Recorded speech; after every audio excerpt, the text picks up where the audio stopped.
Shalom jemaat Tuhan, berjumpa lagi dengan saya, Pendeta Diah Nuraini Kristianti dari GKI Jombang dalam Sapaan Gembala GKI. Pada hari ini kita akan bersama merenungkan firman Tuhan yang diambil dari Injil Lukas pasalnya yang ke-24 ayatnya yang ke-12. Sebelum lebih jauh kita masuk di dalam perenungan firman Tuhan hari ini, mari kita berdoa. Tuhan Yesus, kami bersyukur untuk awal pekan yang baru, untuk hari yang baru, dan kami percaya Tuhan yang akan memimpin, menolong, menyertai kami. Tuhan, tolong kami juga untuk kami boleh mendengar firman Tuhan dan memahaminya. Kami menyerahkan diri, baik hamba-Mu yang Kau utus menyatakan firman, maupun hamba-hamba-Mu yang mendengar.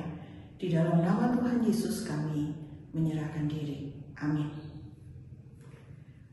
Firman Tuhan pada hari ini diambil dari Injil Lukas pasalnya yang ke-24 ayatnya yang ke-12 demikian. Sungguh pun demikian, Petrus bangun lalu berlari ke kubur itu. Ketika ia menjenguk ke dalam, ia melihat hanya kain kafan saja. Lalu ia pergi dan bertanya dalam hatinya apa yang kiranya telah terjadi. Saudara-saudara yang dikasih dan mengasihi Tuhan kita Yesus Kristus, beberapa hari silam saya bersama dengan rekan penatua mengikuti persidangan majelis klasis, dan pada waktu itu tentu saja kami ketemu dengan banyak rekan-rekan, sahabat-sahabat dari jemaat lain. Dan ketika makan, seperti biasanya kami duduk ngobrol bareng bersama dengan beberapa pendeta. Pada momen itu, saudara-saudara, kami berdiskusi seru tentang perikop yang ada di dalam Alkitab, dalam firman Tuhan TP2, yang ternyata berbeda dengan TP1. Kami berdiskusi cukup intens, seru, dan sampai kami ini tidak sadar bahwa ada seorang penatua yang ikut hadir di situ. Ketika kami sedang berdiskusi itu, saudara, penatua itu rupanya dengan sangat santai, dia mengambil handphonenya lalu dia mengetikkan pertanyaan-pertanyaan yang muncul dalam diskusi kami. Dia mengetikkannya di salah satu platform AI. Saudara, ketika kami mengetahui itu, kami semua tertawa, saudara-saudara, karena melihat bahwa itulah realita yang ada di sekitar kita saat ini. Saat ini AI sudah menjadi sesuatu yang sangat dibutuhkan bahkan oleh banyak orang. AI telah menjadi rujukan tercepat dalam aspek kehidupan manusia zaman sekarang. Bahkan termasuk di dalamnya soal-soal iman. Tapi saudara-saudara, pertanyaannya adalah apakah semua hal di dalam dunia ini bisa kita perkirakan, prediksi, atau kita tanyakan kepada AI? Apakah semua hal di dunia ini sungguh-sungguh bisa dicerna dan dijawab oleh mesin yang namanya artificial intelligence ini? Realitanya tidak, bukan? Ada banyak hal di dalam dunia ini yang tidak terprediksi, tidak dapat dianalisa sedemikian saja.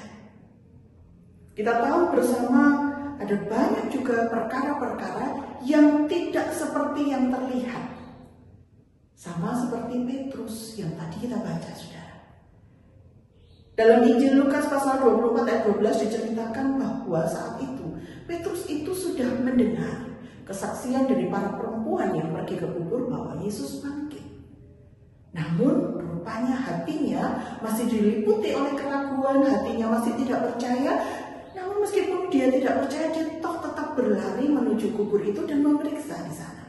Apa yang dia dapati, saudara? Yang dia dapati hanyalah kain kafan yang tergeletak di sana. Apakah dengan melihat kubur yang kosong dan kain kafan itu Petrus menjadi yakin bahwa Yesus bangkit? Tidak. Kenyataannya justru dia semakin bertanya-tanya, dia semakin bingung apa kiranya yang telah terjadi hari itu. Ini adalah gambaran kehidupan kita, saudara. Seringkali meskipun kita melihat, belum tentu kita dapat memahami dengan tepat apa yang sedang terjadi. Yang menarik adalah, saudara-saudara, sebenarnya Tuhan sudah pernah menyatakan, bahkan tidak sekali Tuhan menyatakan bahwa anak manusia harus mati, tapi akan bangkit lagi pada hari yang ketiga.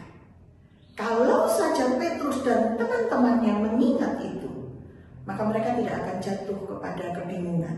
Mereka tidak akan jatuh pada kebimbangan. Melainkan mereka akan dibangunkan dalam sukacita karena Kristus sungguh hidup. Bapak dan Ibu serta saudara yang dikasihi dan mengasihi Tuhan kita Yesus Kristus. Di dunia ini ada banyak cara untuk mendapat jawaban cepat. Ada banyak hal yang menawarkan dan menjanjikan kepastian. Tapi jangan lupa bahwa kita manusia ini penuh dengan keterbatasan. Mesin pun punya banyak keterbatasan. Karena itu saudara-saudara, satu-satunya yang bisa kita pastikan kebenarannya adalah firman Tuhan.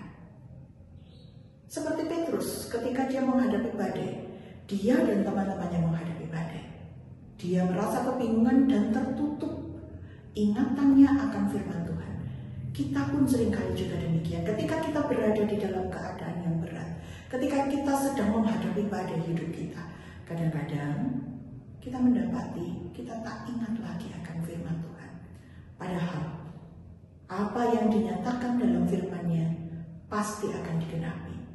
Dan dalam firman-Nya dia mengatakan kepada anak-anaknya, ia mengasihi kita, ia menyertai kita sampai pada kesudahannya. Karena itu saudara-saudara, mari kita jalani kehidupan kita dengan berani. Meskipun mungkin yang terlihat sangat menakutkan, meskipun mungkin yang terlihat dan terasa sangat berat, namun Tuhan kita jauh melebihi segala yang terlihat. Tidak ada yang mustahil baginya. Janjinya adalah tepat. Maka, mari kita mengingat senantiasa firman Tuhan dalam hidup kita. Kiranya Tuhan menolong kita. Mari kita berdoa. Tuhan Yesus, hari ini kami mau berjalan dengan berani bukan karena kekuatan kami. Kami mau berjalan dengan berani oleh karena kami tahu janji-Mu adalah benar, bahwa Engkau menyertai kami. Kebangkitan-Mu adalah bukti bahwa Engkau hidup, dan Engkau yang adalah hidup adalah Tuhan yang sanggup mengalahkan segala sesuatu. Terima kasih Tuhan, kami menyerahkan hidup kami dalam segala tantangan dan perjuangan, dalam suka namun juga duka kami, di dalam nama Tuhan Yesus Kristus. Amin.